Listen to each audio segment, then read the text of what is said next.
When I first met Ethan, I was 24 and thought I'd met the person who would be with me forever. He was confident, charming, and had that magnetic kind of arrogance that made everyone pay attention to him when he spoke. I worked at a marketing firm then, still figuring out who I was and what I wanted. Ethan was older, 31, established, successful, and knew exactly how to make me feel like I was the luckiest woman in the world. He told me early on that he didn't do average. He wanted the best of everything. And somehow, I became part of that best. For 2 years, I believed every word he said. I believed him when he told me that he loved me more than anything. I believed him when he said he was too busy to meet my friends or visit my family because his schedule was insane. I even believed him when he said that he was only flirting with other women for work because, as a real estate agent, relationships sold properties. I wanted to be the cool, understanding girlfriend. I thought that would make him love me more. But over time, things started to shift. He became critical, controlling even. It began small. You'd look better in something tighter. Don't post that, it looks desperate. Why are you talking to that guy from your office so much? I brushed it off as care. But care doesn't feel like walking on eggshells every day. Care doesn't make you check your phone 10 times before replying because you're scared your message might come off the wrong way. The breaking point came one evening when we were out at dinner, celebrating his latest sale. I made a joke, nothing cruel, just teasing, and he went silent. Then he leaned forward, his eyes cold, and said, "You're lucky I put up with you. You'll never find someone like me." It hit me like a slap. He said it calmly, almost proudly, as if he believed it to be true. That night, I smiled through the rest of dinner, nodded at his stories, and laughed when he did, but something inside me cracked. For the next few days, his words replayed in my head. "You'll never find someone like me." It wasn't the first time he'd said it either. It had become a kind of mantra he used whenever I questioned him, as if reminding me that he was the prize and I was the one lucky to be chosen. Then one afternoon, while cleaning his apartment, I found proof that shattered everything. A woman's earring, gold, small, and definitely not mine, under his bed. My stomach turned. I didn't confront him right away. Instead, I waited, wanting to see if he'd trip himself up. And he did, spectacularly. He texted someone late that night, his phone lighting up as he showered. I didn't mean to look, but curiosity overpowered guilt. The message read, "Can't wait to see you tomorrow. Last night was amazing." My heart felt like it stopped. I didn't scream. I didn't throw things. I didn't even cry. Instead, I put down his phone, walked out of the apartment, and drove home. The silence in my car was deafening. That was the night I realized I wasn't scared of losing him. I was terrified of what staying with him had turned me into. For the first time in years, I didn't text him goodnight. I ignored his calls the next morning, and when he finally showed up at my door, all smiles and fake concern, I handed him the earring. He froze. I said only one thing: I found better. Myself. He laughed, like it was a joke. "You think you'll find someone like me?" He said again, the same smug tone as always. But this time, I smiled for real. "I hope not," I said, and closed the door. But of course, that wasn't the end. Ethan didn't take rejection well. Within days, he began showing up at places he knew I'd be: my gym, my coffee spot, even outside my office. He texted constantly, switching from apologies to insults within minutes. "You'll regret this," he wrote one night. "No one will love you like I did." I blocked him, changed my number, and moved apartments within a month. But that phrase, "no one will love you like I did," stuck with me. It haunted me because a small, insecure part of me believed it. Until the day I met someone who proved him completely wrong. His name was Ryan, and he didn't come into my life with fireworks or grand gestures. He came quietly, with patience, kindness, and something I hadn't felt in a long time: peace. I met him at a friend's birthday dinner, months after Ethan was gone. I was still cautious, still carrying the scars of that relationship. But Ryan never rushed me. He asked questions, listened, remembered details, and never made me feel like I was too much. It was unfamiliar, being treated with respect. And for a while, I couldn't trust it. I kept waiting for the twist, the criticism, the manipulation, the emotional traps. But they never came. With him, everything was calm. Until one night, when Ethan found me again. Somehow, he'd tracked me down through social media. I came home to find a note slipped under my door. It said, "You think he's better? He's not. You'll see."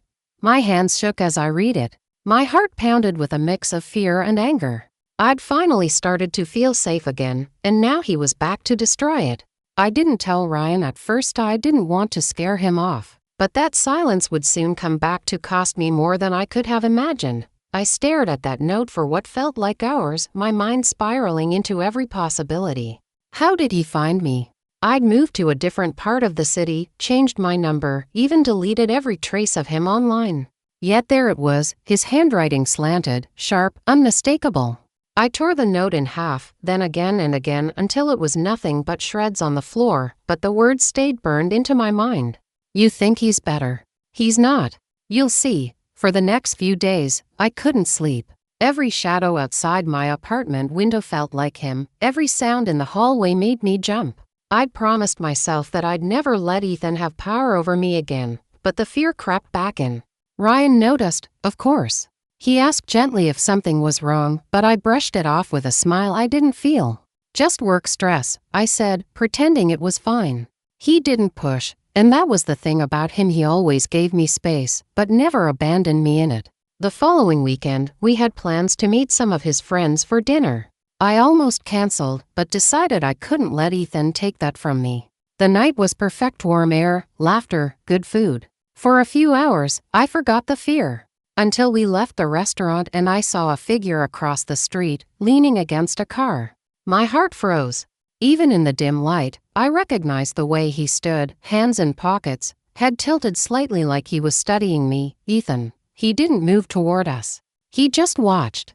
I gripped Ryan's arm tighter and told him I wasn't feeling well. He immediately offered to take me home. I didn't tell him what I saw until we were parked outside my apartment. He listened quietly as I explained everything: the note, the stalking, the messages. His face darkened, not with anger toward me, but with a protective seriousness I hadn't seen before. "You should have told me," he said softly. "You don't have to deal with this alone." For the first time, I didn't feel weak for needing help. We called the police that night, but without proof, there wasn't much they could do. They told me to keep any messages or evidence, and to call immediately if he showed up again. I changed the locks, installed cameras, and tried to move on, but the tension hung over me like a storm cloud. Then, one morning, I woke up to find something strange on my doorstep: a single white rose, wrapped in black ribbon. No note this time, but I didn't need one. Ethan used to give me those roses every time we fought, saying they were a symbol of purity after chaos. Now they just felt like warnings. Ryan insisted we go to the police again, and we did, but still, there wasn't much to act on. They advised us to document everything, so we did. Weeks passed, and for a while, the notes stopped, the sightings ended, and I almost convinced myself it was over. Ryan and I grew closer during that time. He wasn't like Ethan. He never raised his voice, never made me doubt myself. He'd cook dinner for us, light candles even on ordinary nights, and listen when I talked about the mess I'd come from. I started to believe again that maybe love didn't have to hurt. But Ethan wasn't done. One night, I came home from work to find my front door unlocked. My heart stopped cold. I knew I'd locked it that morning. I pushed it open slowly, half expecting him to jump out from the shadows, but everything seemed untouched. Except for the photo frame on the kitchen counter. It was a picture of Ryan and me from our trip to the coast, but someone had taken a marker and crossed out Ryan's face. My hands shook as I called the police. They came, took photos, and told me again there was no sign of forced entry. I couldn't stay there anymore. Ryan offered that I move in with him temporarily, and though part of me resisted, scared of rushing things, I agreed. His apartment felt safer, but deep down, I knew Ethan wasn't going to stop until he got what he wanted: control. For the next few weeks, nothing happened. The cameras caught nothing, my phone was silent, and for a brief moment, I began to feel like maybe, just maybe, he had finally given up. Until the night everything exploded. Ryan was working late, and I was home alone. Around midnight, I heard a faint tapping sound coming from the balcony. My stomach twisted. Slowly, I walked over, and when I pulled back the curtain, my breath caught in my throat. There, pressed against the glass door, was a face I knew too well, Ethan's. His expression was calm, almost curious, like he was waiting for me to open it. I stumbled back, grabbed my phone, and called 911 with shaking hands. He didn't try to break in. He just stood there, staring at me through the glass until the sirens started echoing in the distance. When the police arrived, he was gone. They found footprints outside but nothing else. Ryan came home minutes later, pale and furious. I'd never seen him like that. He told me he was going to make sure Ethan never came near me again, no matter what it took. Over the next few days, he started making calls, talking to a lawyer friend, pushing the police for a restraining order. It worked sort of. A temporary one was issued, but I didn't feel any safer. Ethan was unpredictable, and paper didn't scare him. I tried to stay calm, but I couldn't shake the feeling that something worse was coming. And I was right. Because the next time I saw Ethan, he wasn't lurking outside. He was sitting across from Ryan, at a cafe, smiling. When I saw them together, my brain froze. Ryan and Ethan, sitting across from each other like old friends, coffee cups between them, both leaning forward as if in deep conversation. It didn't make sense. My stomach dropped, and for a moment I thought maybe I was hallucinating. I blinked, stepped closer from across the street, but there was no mistaking Ethan's smirk, Ryan's tense jaw. I ducked behind a car, heart pounding so loudly I could barely think. I didn't want to confront them, not yet. I waited, watching, as Ryan stood first, threw some cash on the table, and walked away. Ethan stayed seated, taking a sip of his drink, his eyes casually scanning the street until they stopped on me. He smiled. That slow, taunting smile that used to make me feel small. My breath hitched, and I turned away fast, pretending I hadn't seen him, but I knew he knew. My hands shook as I texted Ryan, "Where are you?" No response. "We need to talk." Nothing. Hours passed before he called, sounding strained, saying he was on his way over. When he walked in, I saw it immediately, the guilt in his eyes. I didn't even ask. I just said, "You met with him." He sighed, ran a hand through his hair, and said, "I did." I needed to understand what we're dealing with. I couldn't believe what I was hearing. "You went to see him, alone?" Without telling me. He said he wanted to de-escalate, to make Ethan see reason. I thought maybe if he heard from me that you've moved on, he'd stop. I stared at him in disbelief. "You don't reason with someone like him," I said, my voice trembling. "You don't give him attention. That's what he wants." Ryan looked regretful, but it didn't matter. I knew Ethan would twist that meeting into something dark, something he could use. And he did. The messages started again, this time not to me but to Ryan. Texts saying things like, "She'll always be mine," and "You think she told you everything." Ryan showed me at first, but I could tell it was getting under his skin. He tried to brush it off, but I saw the way he started looking at me differently, hesitant, questioning. Ethan was doing what he did best, planting doubt. A few days later, Ryan got an email from a burner account with photos attached. Photos of me. Some were innocent, taken months ago, from a distance. But some were personal, intimate, pictures I'd sent Ethan back when we were together. My blood went cold when Ryan showed me. I hadn't even realized he still had them. I felt sick, exposed, humiliated. Ethan's message with the photos said, "Told you she's not what you think." I saw Ryan's face shift from anger to confusion to something I couldn't read. He wasn't angry at me, he was angry at the situation, but something between us cracked that night. I could feel it. He said he needed to clear his head, and left for a drive. I sat alone in the apartment, shaking, waiting for the next message to come. It did. From an unknown number. "Told you he'd start to see who you really are." I threw the phone across the room and sobbed. For days after that, Ryan was distant. Not cruel, just withdrawn. I couldn't blame him. It was a lot to handle. But the silence between us grew heavy. I knew Ethan was winning again, and it terrified me. I decided to end it once and for all. I called Ethan's office, pretending to be a client, and arranged a meeting. I told Ryan I had errands, then drove across town with my hands gripping the steering wheel so tightly they hurt. When I walked into his office, he looked startled, then amused. "You finally came to your senses," he said, leaning back in his chair like he owned the world. "No," I said, my voice trembling. "I came to tell you this is over, for good." I'm done letting you control me. He smirked. Control? You're still thinking about me every day, aren't you? You came here. That's proof enough. He stood, walking toward me slowly. My heart pounded, but I didn't back away. You don't scare me anymore, I said. You're pathetic. Something dark flickered across his face. Careful, Emma, he said softly. You don't know what I'm capable of. I stepped closer, met his eyes, and whispered, I do. And that's why I recorded this conversation. His expression shifted instantly. You're lying. I held up my phone, the screen flashing red. His mask cracked. You're insane, he hissed, stepping back. I didn't respond. I turned and walked out, shaking so hard I could barely breathe. That night, I went to the police with the recording and the previous messages. It was enough for them to open a harassment investigation. For the first time in months, I felt like maybe he wouldn't win this time. Days passed. Ryan and I started repairing things slowly. He apologized for meeting Ethan, said he realized now what a manipulator he was. I believed him. We began to talk about moving somewhere new, maybe even starting over completely. I thought the worst was over. But one night, while Ryan was in the shower, my phone lit up with a new message from a number I didn't recognize. It wasn't from Ethan. It was a photo of Ryan, sitting in his car, talking to Ethan, again. And the message underneath said, You really thought you found better. My world shattered all over again. I stared at that message, my whole body numb. The timestamp on the photo showed it was from that same afternoon.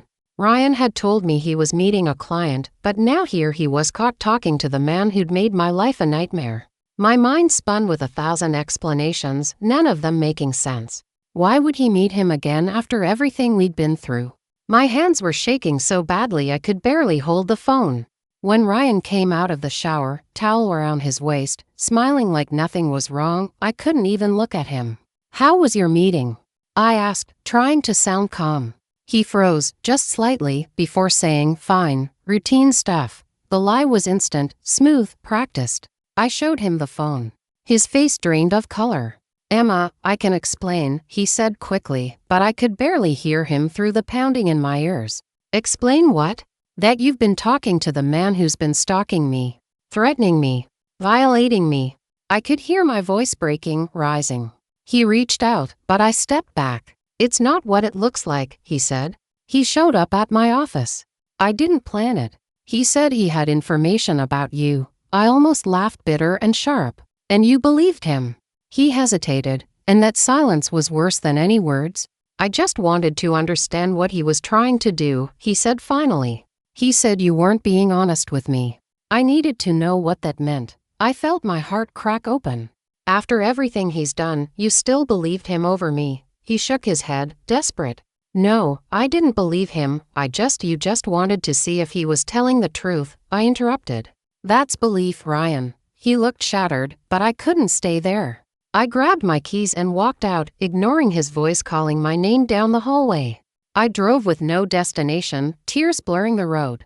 I felt stupid, like I'd fallen for the same type of man again, just wrapped in better manners.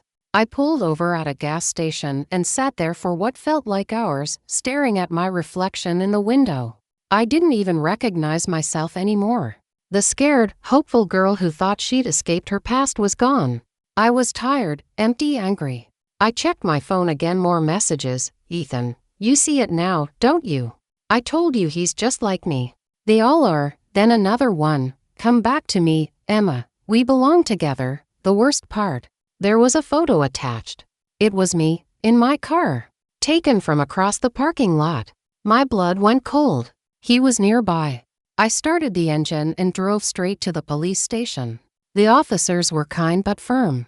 They took the phone, logged the evidence, and told me they'd be expanding the investigation.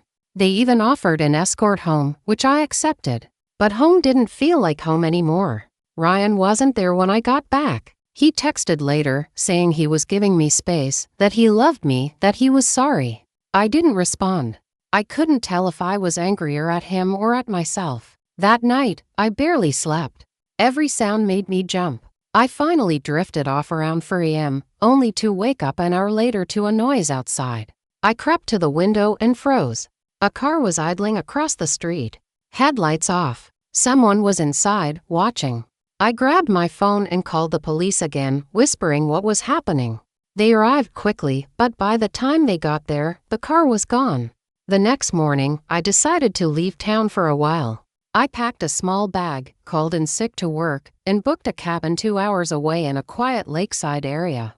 I needed to breathe, to think without the constant hum of fear in my chest. When I got there, I felt something close to peace for the first time in months.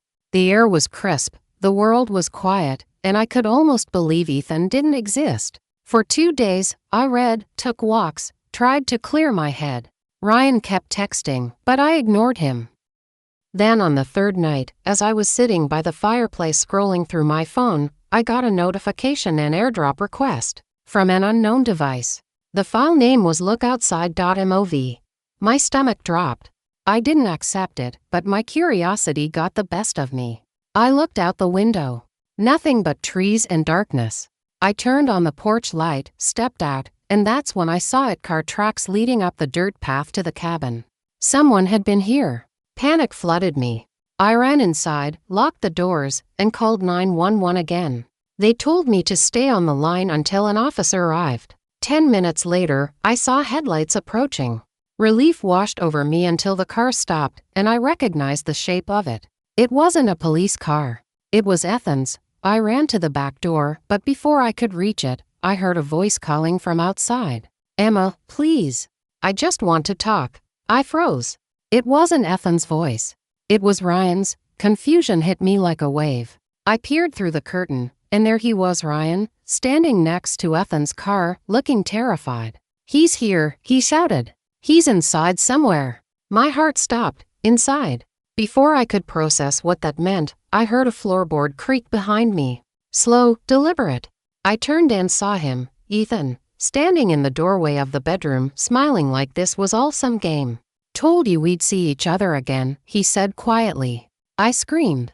Ryan burst through the door seconds later as Ethan lunged toward me. Everything became chaos: the shouting, the struggle, the crash of furniture. Ryan tackled him, and I ran outside, dialing 911 again with shaking hands. The police arrived minutes later, pulling Ethan off Ryan and pinning him to the ground. The last thing I saw before they took him away was his face, calm, almost triumphant. Like he'd already planned what came next. The moment they dragged Ethan away, everything went silent. The only sound was my heartbeat pounding in my ears. I stood there barefoot on the cold gravel, shaking so violently I could barely hold myself up. The officers took statements, asked questions, took photos. Ryan was bruised and bleeding from a cut on his forehead, but he didn't seem to feel it. He just kept looking at me, repeating, "Are you okay?" over and over. I wanted to answer, but the words wouldn't come out. They took Ethan into custody that night. The officers told me he'd broken into the cabin hours earlier, waiting for me to come back inside. If Ryan hadn't tracked my location and shown up when he did, I might not have been alive to tell the story. That realization didn't hit me until the next morning, when the adrenaline wore off and the fear turned into trembling exhaustion. I stayed wrapped in a blanket while Ryan made coffee, sitting across from me like he didn't know if he was allowed to speak. When he finally did, his voice was soft. "I'm sorry I didn't listen sooner," he said. I thought I could fix things by reasoning with him, but I made it worse. I looked at him for a long time before answering. "You can't reason with someone who doesn't see you as human." His eyes were wet when he nodded. I believed him then. Not because his words were perfect, but because for once, I could see he truly understood what I'd been fighting all along. Over the next few weeks, the investigation escalated. The police found evidence that Ethan had been following me for months: hidden cameras near my building, GPS trackers, fake accounts monitoring my social media. The airdrop message from the cabin came from a tablet registered to his name. It was terrifying, but at the same time, it was over. He was charged with multiple counts of harassment, stalking, and breaking and entering. I testified in court 3 months later. Seeing him again in that courtroom made my skin crawl. He looked different, tired, thinner, but the arrogance was still there. He smiled when I took the stand, that same condescending smirk he'd always worn. But this time, it didn't scare me. I told the judge everything from the manipulation and emotional abuse to the threats and the break-in. My voice only shook once, near the end, when I said, "He told me I'd never find someone like him." And I didn't. I found someone better. Ethan's smirk faltered then, for just a second. It was enough. He was sentenced to 3 years, and though part of me wished it were longer, I knew it was finally time to let go. The months that followed were quiet. For the first time in years, I could walk outside without looking over my shoulder. The nightmares didn't stop right away, but they got fewer. I started therapy, found a new job, and slowly rebuilt my life. Ryan stayed by my side through it all, patient and steady. We didn't rush into declarations or promises. We just existed together, learning what safety and love could look like when they weren't mixed with fear. I remember one morning, almost a year later, waking up to sunlight streaming through the window, his arm draped over me, and realizing I didn't feel anxious. I felt free. And that was when it hit me. The real better I'd found wasn't just Ryan, it was me. The version of me who could say no, who could leave, who could rebuild from nothing. One evening, after dinner, Ryan handed me an envelope. Inside was a photo of the lake cabin, the place where everything had almost ended. "You should keep it," he said quietly. "A reminder of how far you've come." I smiled and tucked it away. Months later, I got a letter in the mail. No return address. My heart sank when I saw the handwriting, Athens. I almost threw it away, but curiosity won. Inside was a single sentence, "You'll never forget me." I didn't respond. I burned it, watched the paper curl into ash, and whispered, "You're right. I won't, but I'll never remember you the way you want me to." Because the truth was, his memory no longer had power over me. He was a chapter I'd closed, a ghost without a voice. The only thing he left behind was proof that I could survive. A few months after that, Ryan and I moved into a new place together. It wasn't perfect, just small, sunny, and ours. We planted white roses on the balcony. Not as a symbol of him, but of reclaiming something he'd tried to taint. Every time they bloomed, I thought about the girl I used to be, the one who believed love was supposed to hurt, and I silently promised her she'd never go back there again. Sometimes, late at night, I'd still wake up and check the locks, half expecting to see his shadow. But it faded with time. Healing wasn't linear, but it was happening. One step at a time. The last time I heard about Ethan, someone mentioned he'd been released early for good behavior. It didn't scare me. Not anymore. I knew he couldn't touch me, not physically, not emotionally, not spiritually. Because I'd already built something untouchable. Myself. And I knew that even if life threw more chaos my way, I'd face it with strength I'd earned the hard way. He once told me I'd never find someone like him. He was right. I found someone better in every possible way, and that person was me.